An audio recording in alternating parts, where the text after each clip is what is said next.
Hi there. Sorry for my accent, otherwise let's get started. First of all, the quality of the video is an absolute shit. I was streaming this pic and I sacrificed the quality for the better internet connection, and that was a mistake. Well, I hope narration will make it a bit more fun. So here I'm sketching and I intentionally left this part in the video so you can see that I don't know what I'm doing and have no composition at this point. I just wanted Neil to look a bit unhinged since it's Raymond Neil, but also at this point I'm getting the idea that he looks at Andrew or something. Maybe it's their first-ish meeting and he knocked him down, like the reversal of how it happened in the book. I wanted to keep this dramatic upward looking angle, and I was checking if maybe cropping can save it, but nope. But the rocket, how do you pronounce it? Anyways, it just wasn't working here. Killed all the dynamic in the pose. But then I was like, Andrew won't drop down without a fight. If Neil managed to knock him down, he must have landed at least one good punch to his face or something. And Neil must be vaguely impressed of this new guy, but also a bit disbelieving because obviously you don't touch people with numbers on their faces, they belong to Rico. So there is his hand wiping the blood and like, he did not expression. I like to assign different contrasting colors when working with overlapping parts. It helps to keep track of where is what, since my sketch is usually just gray, as you can see. Sometimes it's by clipping mask, as on hands, or just with drawing with color, like with the clothes that you're gonna see in a second. Yeah. There are also my foxhole pics on the background because I'm trying to keep my portrayal of the characters consistent. Also, I didn't want to Google the uniform and the racket, not to waste the time on the stream, because there are people watching, or could have been watching. So I'm also taking hints from what I previously done and bullshitting my way through it. And let me tell you how I hate their uniform. Because it's so bulky, even if I don't draw half of the protection they use, it still kills any clear hip or waistline. Which is a crime, since Neil has both really nice, right? Well, back to the picture. So I use Magic Wand selection and bucket fill the base.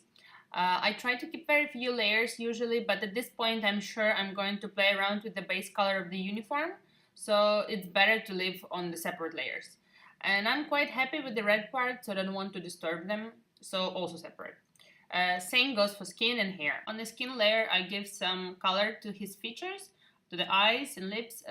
Also I add the blood on the separate layer. Raymonds have black uniform, but nothing is truly black when you're drawing, and nothing is white, so I keep it greenish to complement his hair color. At this point I wasn't sure where I wanted the light to come from.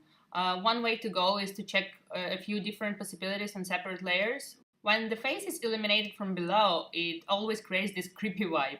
But I really love the simple light from above for creating cheekbones definition. Well, in the end I decided to keep them both.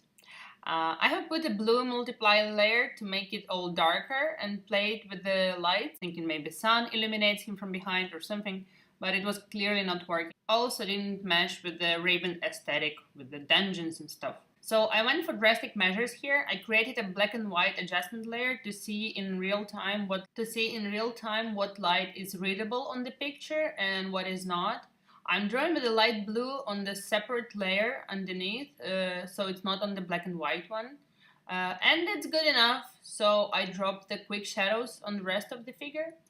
At this point, I think I want the stark light to come from behind and slightly upward. I will keep that black and white adjustment layer on top of the picture and just check how readable is the picture and shadows and lights.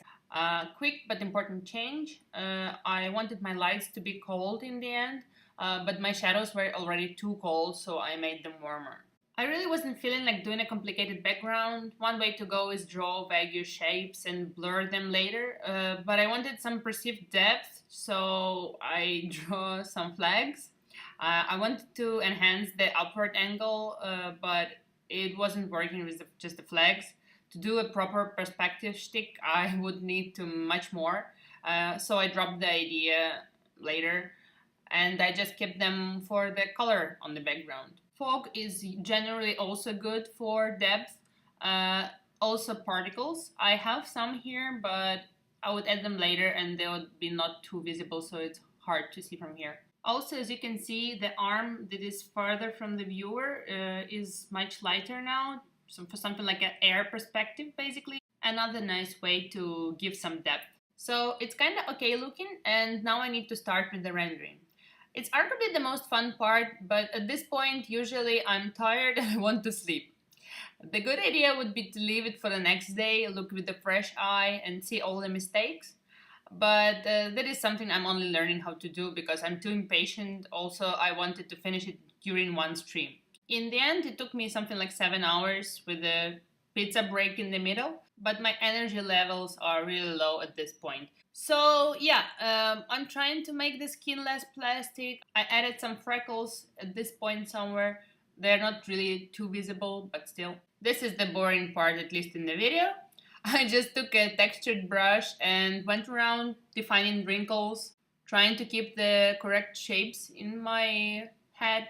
It would make a much better detailization if I zoomed in, but also if you zoom in, it's a bit hard to keep track of how it looks like when you zoom out. So here you can see I opened the separate window of the picture. Not once, it happened when I was working really closely with a face or something, and then I'm zooming out and it looks horrible.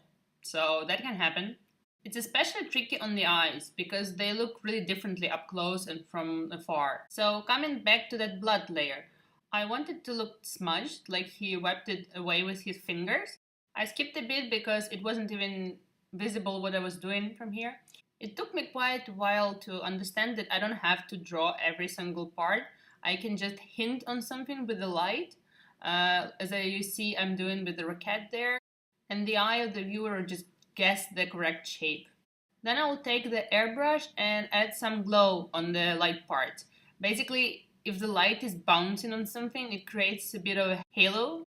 But I also don't want him to look too soft, so I'm basically wiping almost all of it off a bit later, just leaving the hints of that bouncy light. Arguably the worst part of the picture for me is deciding on final hue and contrast. You wouldn't believe how much time I spent on it. I will have some color and try it on different layer styles, and it can go on forever. Like here, eventually I come up with these 3 versions, and I was thinking, God, they're so fucking different, how can I choose? Different color schemes bring out different parts of the pictures, and I like all of them. I ended up with the last one because the teal and red is a combination I cannot not go for, but it was a struggle. Anyways, thanks for checking in. I promise to make a better quality video next time.